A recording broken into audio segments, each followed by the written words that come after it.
Olá, eu sou Borges Júnior. No programa de hoje vamos falar sobre o direito a diálogos das pessoas LGBTQIA+, tema da dissertação do pesquisador Felipe Laurêncio. Ele é mestre em Direito e Instituições do Sistema de Justiça, UFMA, e advogado ativista em Direitos Humanos. Pesquisa que deu origem a um artigo premiado pelo Concurso Nacional de Artigos Científicos em parceria com a FAPEMA. Felipe Laurêncio, seja bem-vindo. Muito obrigado, Borges. Agradeço à universidade e a todos pelo convite. Começo lhe perguntando sobre o que você considera na pesquisa quando trata do direito ao diálogo voltado à população LGBTQIA+. Perfeito. Essa pesquisa ela é fruto, na verdade, de uma pesquisa de campo feita com pessoas LGBTs em privação de liberdade no presídio São Luís II. Atualmente é o único presídio do estado que possui uma ala reservada para essa população. Então, em geral, quando alguém é preso e se diz parte da comunidade pelo estado, vem para São Luís e fica, portanto, lá nessa ala, né? Uma ala voltada especialmente para esse público. E, assim, uma grande preocupação, né, das políticas nacionais em torno do tema, dessa temática, especialmente para essas pessoas, seria justamente a participação delas nas decisões a respeito do seu local de detenção, né, especialmente porque são um grupo ainda mais vulnerabilizado quando estão presas, né, muitas vezes mulheres trans em presídios masculinos, então são mulheres misturadas com homens. Então, daí você imagina toda a problemática em torno de corte de cabelo, por exemplo, que era algo que acontecia muito, né? A ausência de hormonioterapia para muitas delas. Então, são problemas gerais que atingem todas essas pessoas que estão em privação de liberdade. Portanto, na política nacional voltada para essa população, se pensou em dar um direito que a gente chama aí no artigo, no trabalho de direito ao diálogo. Né? Aliás, é uma nomenclatura que a gente propôs, né? Que é justamente a participação dessas pessoas. A ideia de participação das pessoas LGBTs, elas se voltam especialmente pelo déficit democrático que essa população tem no debate nacional como um todo.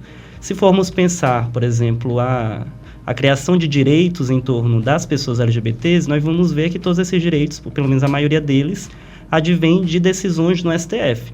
Né? São decisões, obviamente, que devem ser louvadas, porque sem essas decisões nós não teríamos nada. Por exemplo, foi através do STF que as pessoas LGBTs puderam adotar filhos, puderam casar, puderam doar sangue, que até 2020 os homens gays, por exemplo, não podiam doar sangue. Puderam ter nome, né? As mulheres trans passaram a ter nome, as pessoas trans no geral, mulheres e homens, passaram a ter nome a partir de decisões do STF. Então, é desse lugar que vem esses progressos em direitos das pessoas LGBTs. Mas se formos pensar, também é um lugar de déficit de participação, porque são 11 ministros, até o momento nenhum se declarou LGBT, em sua maioria brancos, ricos, que têm uma história, portanto, privilegiada e que nada reflete, portanto, essa população. Então, o déficit de participação dessas pessoas é muito grande, por isso precisa se reafirmar essa necessidade de diálogo, né, de fazer com que elas possam conversar e influenciar também o debate.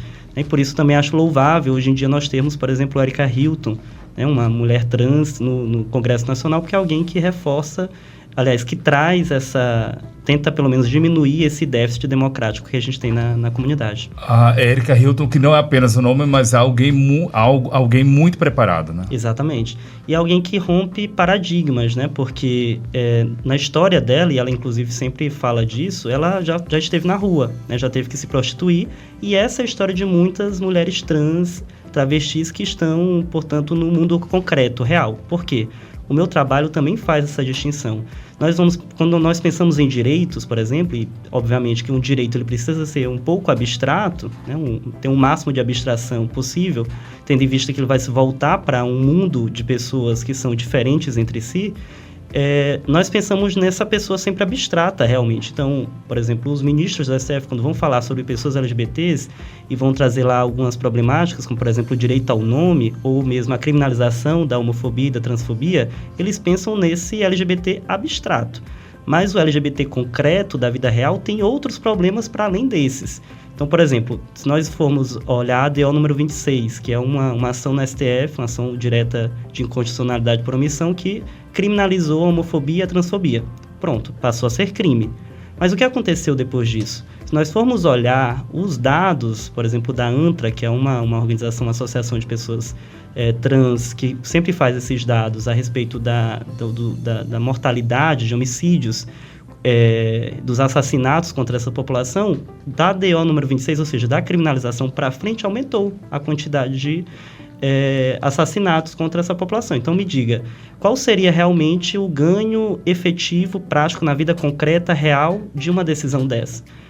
Obviamente que uma decisão dessa é importante, relevante, importante se defenda a criminalização, porque, se formos pensar também, a sociedade ela tem uma vontade de extermínio. Basta olhar o caso de Dandara dos Santos, por exemplo. Dandara dos Santos foi alguém em Fortaleza que foi apedrejada, aliás, foi morta a pauladas, né, e a chutes até morrer. Tudo isso sendo gravado, né, ela foi colocada em cima de um carrinho de mão e carregada pelo bairro inteiro, com todo mundo olhando, e ninguém fez nada. Né, e nem muito menos a sociedade, depois de ver aquele vídeo, se horrorizou. Porque hoje quase ninguém lembra quem é Dandara dos Santos, a não ser os militantes e ativistas por essa causa. Então, só concluindo esse ponto, é importante ter em vista essa pessoa concreta, essa pessoa que está lá. Porque, de novo, apenas essas decisões mais abstratas não são suficientes. Uma vez que, e aí por isso acredito que não tenha reduzido, aliás, não tenha sido efetivo esse movimento, apesar do progressismo da sociedade a partir deles, né, de criminalização, por exemplo, mas a gente não vê a diminuição, por exemplo, de pessoas na rua, porque para isso a gente precisa de uma outra luta, que é uma luta de redistribuição. E aí eu trago, por exemplo, no meu trabalho, o grande esforço de Nancy Fraser, que foi uma pesquisadora também importante, que é importante para a comunidade, que fala sobre a importância da redistribuição de renda mesmo, de renda, de capitais sociais, capitais econômicos, como, por exemplo, o direito ao emprego. Né? Então, antes da gente falar de direito ao nome, que é importante e que bom que temos esse direito ao nome para as pessoas trans, a gente precisa também falar de direito ao emprego, direito à moradia, direito à dignidade, porque muitas dessas mulheres trans podem até ter o nome, por exemplo, retificado, mas onde está realmente o emprego delas? Está na rua, está na prostituição. Então, o ganho efetivo vem com a distribuição de dinheiro, de renda, de moradia realmente, de terras, etc. A gente pode entender essa criminalização, levando em conta aí esse aumento desses assassinatos, esses crimes contra essa população, algo para constar e não para ser praticado, não está sendo praticado, não está atendendo essa população? Eu acredito que até está atendendo, né, em parte. O problema é que o cenário não mudou. O cenário de violência não mudou. E não mudou porque a tão só criminalização não basta. O meu trabalho ele parte muito dessa discussão, né? Da discussão, por exemplo, da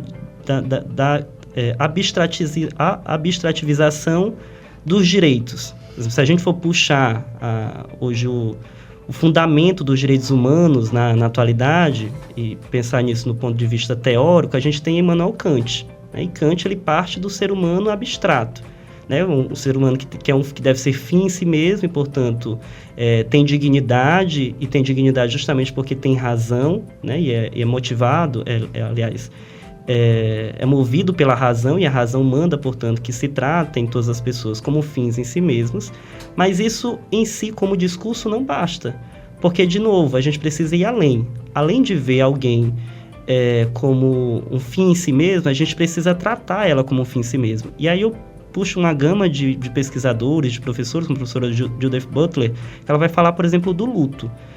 Quando alguém morre, né, a gente sente a ausência daquela pessoa justamente a partir do luto. Alguém morreu, eu estou triste porque alguém morreu. E ali eu vejo a humanidade daquela pessoa.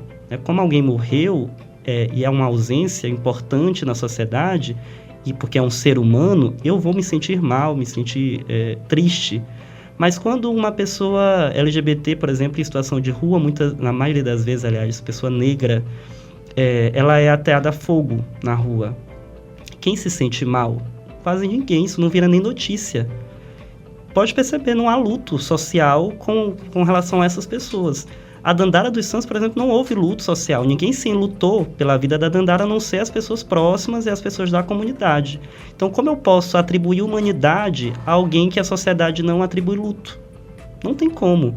São pessoas que não são vistas como plenamente humanas. Então, antes da gente pensar realmente nos direitos das pessoas LGBTs, a gente tem que pensar em formas de dar a elas humanidade. Não no sentido de que elas não têm humanidade, elas têm humanidade, porque são pessoas, mas no sentido de que a comunidade, a sociedade, não atribui a elas essa característica da humanidade. Dar humanidade a esse grupo, como é que seria? O que pensa, o que seus estudos enveredam nesse sentido? Perfeito. E daí surge, portanto, a ideia do direito ao diálogo. Por quê? Se a gente for pensar em outras bases teóricas como Hegel, Hegel parece ser até um pouco contraditório a gente dizer isso quando a gente pensa em Kant. Kant diz o seguinte: para você ser humano, basta ser pessoa. Né? Ser um ser racional, você é humano e, portanto, deve ser visto como um fim em si mesmo. Mas Hegel já pensa diferente. A base hegeliana, ela parte do princípio de que para você se tornar pessoa, aliás, você não nasce pessoa, você se torna pessoa justamente a partir da participação na sociedade. Então, a cidadania é que torna alguém pessoa. Se tornar cidadã é se tornar também pessoa. A partir dessa base hegeliana, que atualmente quem faz mais essa discussão é Axel Honneth, né, que também é citado no trabalho. Mas, e aí eu faço um esforço enorme para trazer isso para que os nossos ouvintes entendam e compreendam do que a gente está falando, que não é assim, uma coisa absurda, tem realmente aplicação prática. Se a gente for pensar nisso na sociedade atual, o que a gente precisa fazer é dar emancipação para as pessoas, a partir da participação política. Erika Hilton é um exemplo disso. Ela passa a ser ouvida e passa a ser vista como pessoa e uma pessoa influente, porque ela detém um poder participatório muito grande. Então, ela participa da discussão, a voz dela, em que pese, na maior parte dos congressistas, não a respeitem justamente pela sua condição enquanto pessoa trans, e aí tem muita essa discussão lá, mas eles são obrigados a ouvi-la porque ela foi eleita. Então, a gente precisa dar espaço e participação para essas pessoas. No caso das pessoas em privação de liberdade, a gente defendeu que elas precisam sim ser ouvidas a respeito do seu local de detenção. Por exemplo, lá, quando a gente esteve na pesquisa de campo, muitas vezes nós ouvimos das pessoas trans que elas são mudadas de cela para outras ao bel prazer dos agentes penitenciários e sem qualquer conversa. Até lembro que tem, por exemplo, em virtude da superlotação da ala LGBT, algumas das pessoas que estão lá presas foram escolhidas para serem colocadas juntos com os demais detentos, especialmente aqueles que eles viam como mais masculinizados. Mas aquelas pessoas que foram ouvidas, e aí estão colocadas a uma situação de violência ainda maior, porque estão presas com as demais pessoas. Então, participar, ser ouvido, é uma forma também de se tornar humano, né? E aí, a partir disso, portanto, que a gente faz a defesa, não só da redistribuição, como também da emancipação desses corpos para a participação popular. Né? E é por isso que também o nosso trabalho tem uma vertente habermasiana, é uma virada epistemológica da razão prática, como o Habermas diz, ou seja, de se dizer normas a priori para a razão para o discurso. É para você conversar com essas pessoas e ver quais são as soluções a partir delas. Uma epistemologia também que se diz transviada, como eu falo no trabalho. Ou seja, a partir das próprias pessoas da comunidade. Elas que têm que ser ouvidas. E por isso eu critico tanto a forma como a gente conseguiu direitos atualmente. Não critico os direitos, porque eles devem existir. Mas critico a forma com que a gente alcançou, que foi através do Poder Judiciário, e não do Congresso Nacional, que seria o local óbvio para isso. Por quê? Isso acontece não por um acaso, não é também porque a comunidade quis que fosse assim, porque foi a única forma que nos foi permitida.